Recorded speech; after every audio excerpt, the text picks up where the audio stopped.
Olá, eu sou Guilherme Oliveira, acadêmico de Psicologia da FACIT, Faculdade de Ciências e Tecnologia da Bahia. Eu, juntamente com as discentes Cristielen Beda e Bruna Oliveira, viemos trazer o conteúdo pela professora ministrante docente Paula Rayane, com o conteúdo Ódio e Intolerância na Internet.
Após a exposição desse vídeo de introdução, iremos abordar alguns temas dos aspectos da internet na sociedade. O primeiro aspecto é um estudo que foi feito do ponto de partida para outros estudiosos que interessam pelo tema, que é dependência de internet, o surgimento de um novo transtorno. Todavia, a internet, além de ser um meio de comunicação, é utilizada também como ferramenta essencial de trabalho. Um segundo aspecto da internet na sociedade muito importante é a aceleração e excesso de informações. Sendo assim, as redes sociais elas estão fazendo parte cada vez mais do cotidiano, numa amplitude e aceleração que muitas das vezes nós, como indivíduos, não conseguimos perceber quanto essas ferramentas podem interferir, quer seja positivamente ou negativamente nas nossas vidas.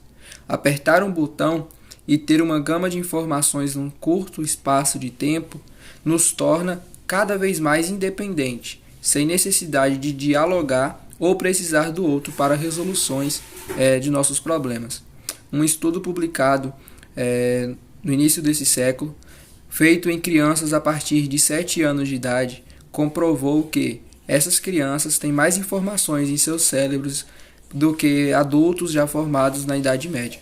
Sendo assim, acabam por criar determinados comportamentos egoístas e hedonistas, tendo por consequência a escravidão por uma ferramenta tecnológica ou uma máquina. O terceiro aspecto da internet na sociedade é que ela tende a mudar o comportamento das pessoas. Sobre isso, a gente já consegue entender que a pessoa, ao pensar de uma forma sistêmica, em que vários eventos e estímulos vão afetar outros, e o resultado depende de como se concebe ou se processa esta gama de informações que circulam a todo momento na vida das pessoas. Por exemplo, agora nessa pandemia, muitas e muitas pessoas sofrem com um vazio dentro de si, justamente por falta de compartilhar da sua própria pessoa. Ou seja, as pessoas estavam acostumadas com as relações, com o convívio social e não conseguiam desfrutar de si mesmo. E agora, com a necessidade de ficar dentro de casa para se proteger do vírus, essas pessoas partiram ainda mais para a busca da internet. Mas quando elas chegam no campo da internet, onde convivem cada dia mais e mais com notícias ruins, com informações que vão causar um desgaste ainda maior em sua mente, essas pessoas têm ainda maior conflito para poder sair, ou seja, elas acabam sendo influenciadas pelo meio em que elas estão inseridas, ou seja, a internet. Então, a internet, ela tende a mudar as pessoas. Por último, mas não menos importante, temos o contexto de individualidade e retrocesso, onde nós podemos fazer essa indagação se a sociedade, a humanidade, ela não está fazendo um processo de individualidade e retrocesso. Com relação à individualidade e retrocesso, o colunista da revista Galileu, o Nogueira, ele destacou que a internet preenche um vazio da solidão no mundo moderno. Ele ainda pontua a possibilidade de a internet possa acostumar o indivíduo a ter novidades o tempo todo e se mostrar a ser aceito pelos seus gostos. Como a gente já é consenso, já é notório na sociedade, considerar que a internet ela acaba causando um afastamento do indivíduo a seu convívio social e que se torna bastante relevante as ideias deste colunista. Sobre o aspecto da solidão, somos seres que vivemos em sociedade e buscamos o tempo todo no outro o equilíbrio nas nossas relações. Se há um afastamento, a solidão se instala, causando um adoecimento. Neste sentido, há de se considerar um aspecto nocivo ao uso da internet, tornando-se negativo. Agora, falando sobre os passos da dependência neurológica da internet, podemos citar 4 pontos centrais e que nós podemos fazer alguns debates e alguns questionamentos. O primeiro ponto central é o impulso primitivo, que nada mais é que a tentativa do indivíduo buscar o prazer e aliviar a dor. O segundo ponto é a experiência eufórica, que é o indivíduo buscar o contentamento da internet em seus minutos de euforia. Terceiro ponto, a tolerância. Para sentir o mesmo prazer, o indivíduo busca ficar cada vez mais tempo na internet, diminuindo seu limiar. Nós iremos abordar mais sobre esse tema tolerância, já que nós vamos estar falando sobre intolerância na internet. Um quarto ponto é o enfrentamento passivo, onde o indivíduo confronta com suas frustrações e sobre os efeitos colaterais e psicológicos. Dentre tantos aspectos negativos que nós podemos encontrar na internet, um deles e mais recente, intitulado como cyberbullying, sugere que nós devemos fazer certas intervenções. Um estudo, quando foi publicado pelo sítio RatePC em abril de 2012, coordenado pela professora Jennifer, afirma que a internet trouxe uma forma diferenciada de se praticar bullying, sendo ele o cyberbullying, onde pessoas colocam na rede mensagens ou vídeos de humilhação contra outras pessoas na intenção de ofendê-las publicamente, ou comentários simplesmente ofensivos em certas publicações, até mesmo pessoais. A pesquisa salienta que nestes casos é necessário fazer intervenções anti-bullying. A autora da pesquisa, ela ainda afirma que a relação honesta e aberta entre os pais e filhos é uma das melhores formas, uma das melhores maneiras de proteger os adolescentes de riscos relacionados ao cyberbullying, além do vício e também da internet sendo divulgada informações pessoais. Então, tendo uma relação aberta e honesta com os filhos é a melhor forma de conseguir prevenir o cyberbullying, vício e as divulgações de informações especiais por parte dos adolescentes. Aproveitando aqui a oportunidade e também o tema que estamos abordando, gostaria de fazer a indicação do livro Psicologia do Cotidiano, do autor Cristiano Abreu, onde ele faz praticamente uma conversa autor e leitor, e ele fala sobre vários e vários conteúdos, entre ele internet, cyberbullying e como ensinar filhos, adolescentes a se portar diante de dados pessoais, informações passadas a estranhos na internet. Olá, boa noite. Guilherme começou dando uma introdução aí sobre o tema que a gente irá discutir, né? O tema que a gente irá abordar. E dando continuidade, né, a esse assunto, nesse exato momento eu irei falar com vocês sobre o uso intensivo da internet nas redes, e também das redes sociais. A gente tem gastado tanto nosso tempo na internet, às vezes perdemos até a noção do tempo, quanto que a gente tem acessado a internet. Quantas notícias, quantas coisas a gente tem nos deparado. Temos nos encontrado com várias notícias, muitas coisas. E hoje eu estarei falando o que causa, né, esse uso de intensivo da internet e das redes sociais, que é o que acaba contribuindo para a formação de perfis. E que perfis são esses? Esses perfis são atuação política, né? Vemos aí o quanto tem sido discutido a atuação política. Muitas pessoas discutem até na rua, enfim, em todos os lugares sobre política. Muitas pessoas são fanáticas mesmo em discutir política. A maioria dos assuntos que essas pessoas têm é sobre política. Temos também a formação de perfis também da economia. A gente tem visto aí nos jornais, enfim, na internet, sobre a economia do país, do Brasil, principalmente depois da pandemia, né? Como será que vai ficar a nossa economia? Enfim, economia de todo tipo. Temos também social, né? O perfil social, que engloba o todo.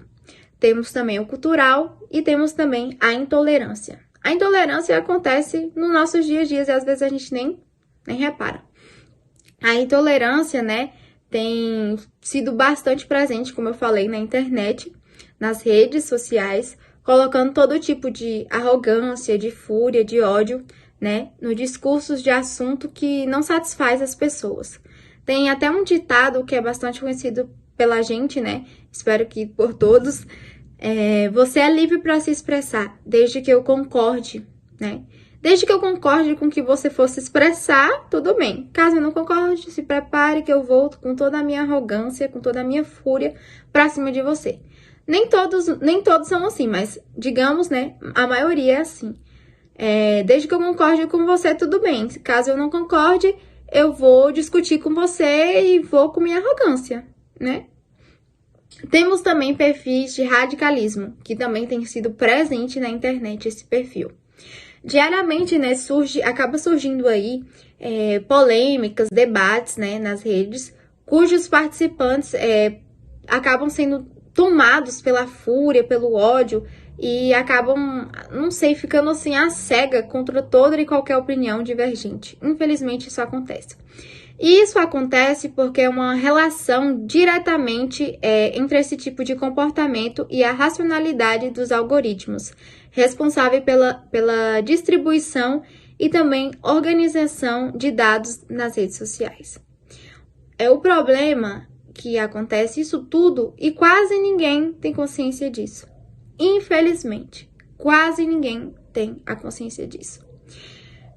Tem um outro assunto também que esse assunto a gente pode denominar, né, colocar ele como um efeito bolha.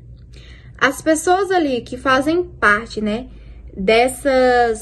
que está dentro dessas redes, são governadas por algoritmos e não pelo discernimento racional.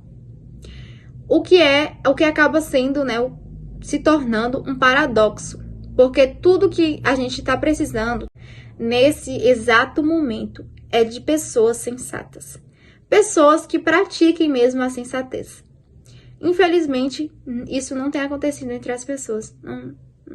A gente não encontra pouquíssimas pessoas sensatas. No próximo slide, a gente vai discutir um pouquinho sobre o discurso de ódio e intolerância. Em decorrência aí da incidência de ações, de posições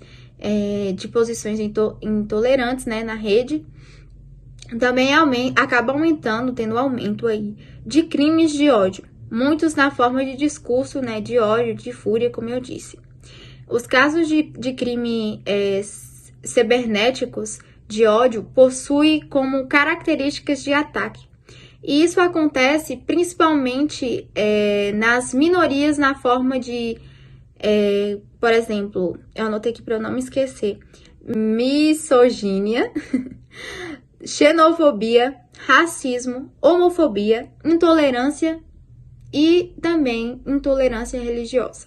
Entre outras, a gente tem várias aí, várias.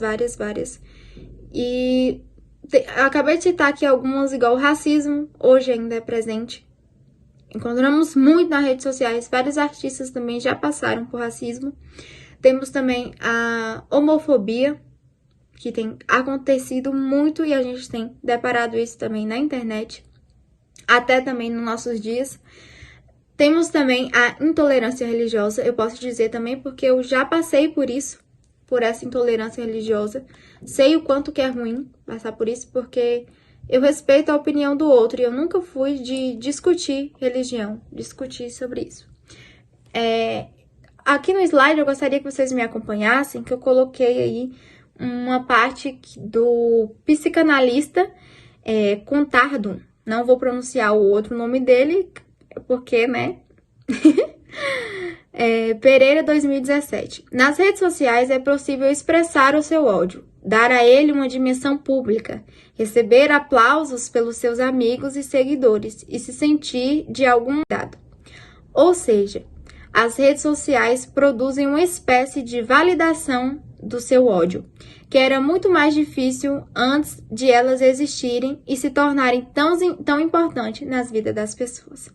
Realmente o que ele diz aqui é muito verdade e a gente sabe disso, dessa realidade. As pessoas vão sim na internet expressar o seu ódio. Hoje em dia tudo se engloba num story ou num comentário, numa coisa no Twitter. Você já colocou ali sua dimensão pública, você já colocou seu comentário em público. E você, na maioria das vezes, por ter uma certa quantia de seguidores, aquelas pessoas que gostam de você, vão lá te aplaudir, dar parabéns pelo que você está expondo, né, amigos e seguidores. E você, de certa forma, vai se sentir, né? Nossa, o comentário que eu fiz, olha que maravilhoso, todo mundo achou ótimo, né? As redes sociais, né, acabam produzindo essa espécie aí de validação de seu ódio. E você acaba colocando, de certa forma, como um costume. Eu posso me expressar aqui em público, posso falar o meu ódio, falar a minha fúria, que as pessoas que me seguem vão concordar, né? Infelizmente, isso tem acontecido muito mesmo. Bruna vai até depois trazer aqui para vocês casos de... Sabe, casos muitos na internet. Tem vários, mas a gente selecionou alguns. Depois ela vai estar falando aqui para vocês. Então, como os meus colegas já vieram dizendo aí sobre o discurso de ódio, ele atualmente, né, está bastante amplificado pelas redes sociais, que ele ganha uma projeção bem maior a partir da ação de haters, que são sujeitos, né, que propagam mensagens preconceituosas e expõem, né, na internet, atingem pessoas na internet, nas redes sociais. O discurso de ódio, que ele vem do inglês hate speak, ele pode ser definido como qualquer ato de comunicação que inferiorize uma pessoa por sua raça, por sua etnia, por sua religião, por sua orientação sexual, por sua nacionalidade ou regionalidade ou qualquer outra característica que a pessoa tenha, né? E este ato ele está se tornando cada vez mais comum nas redes sociais. Por quê? Porque as pessoas confundem liberdade de expressão com intolerância, confundem liberdade de expressão com a liberdade para a agressão. E essas ideologias, né, são propagadas por ações de haters, que são pessoas que propagam mensagens preconceituosas na internet, que atingem as pessoas geralmente famosas, né, na internet, por simplesmente maldade. Espalham mentiras, espalham também fake news e também mensagens, né, de ódio, de intolerância, xingamentos, mensagens de preconceito e várias coisas que a gente vê hoje em dia nas redes sociais, tanto no Facebook quanto no Instagram, no Twitter e em outras redes sociais.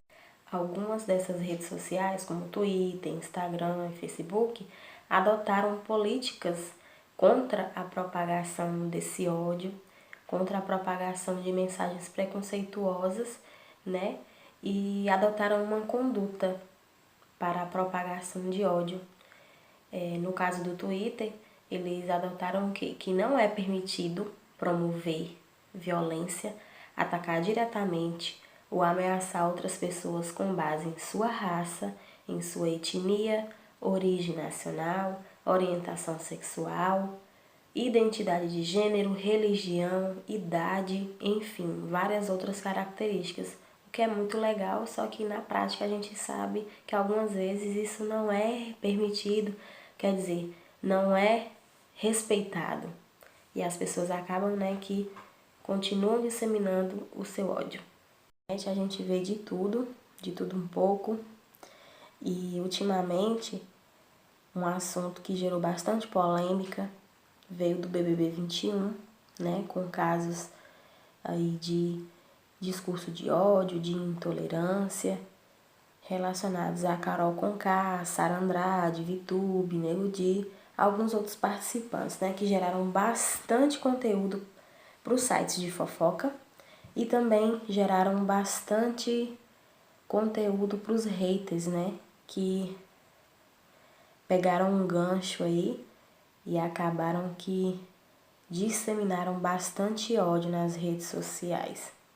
No caso de Carol Conká e Nego Di, o discurso, né, ataques de ódios a eles, ultrapassou o programa.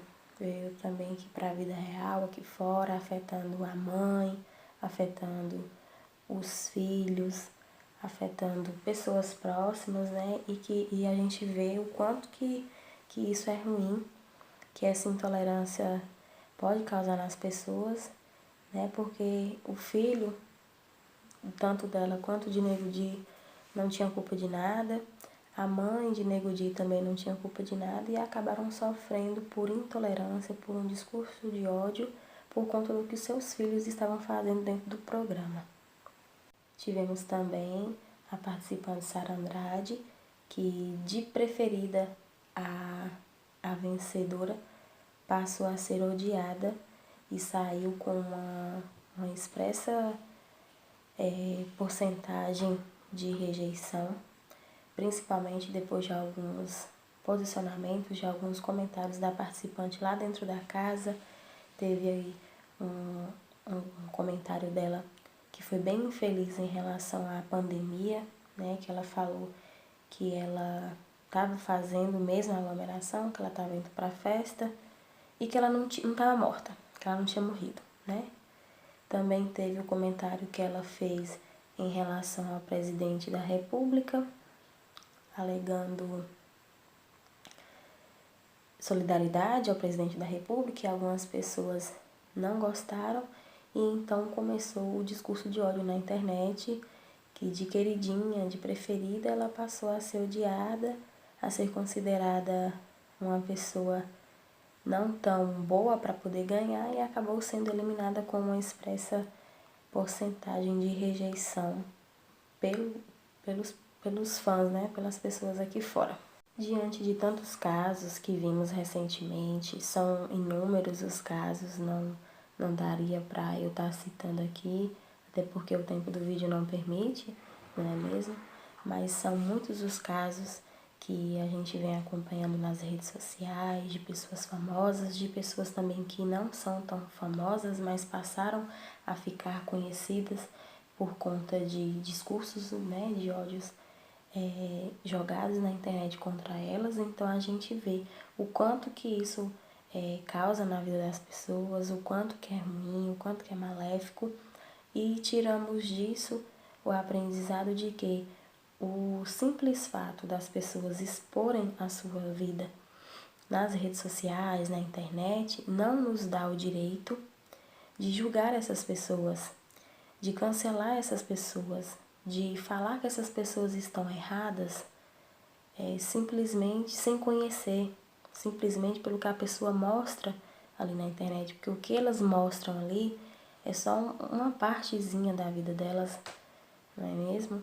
Então, assim, que a gente para e pensa, né, realmente se vale a pena a gente tirar um tempo da nossa vida, um tempo do nosso dia para estar comentando foto de pessoas sem saber de verdade o que elas estão passando.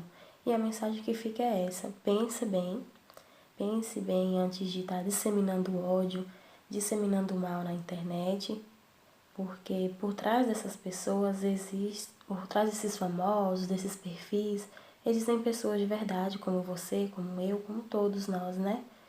E é isso.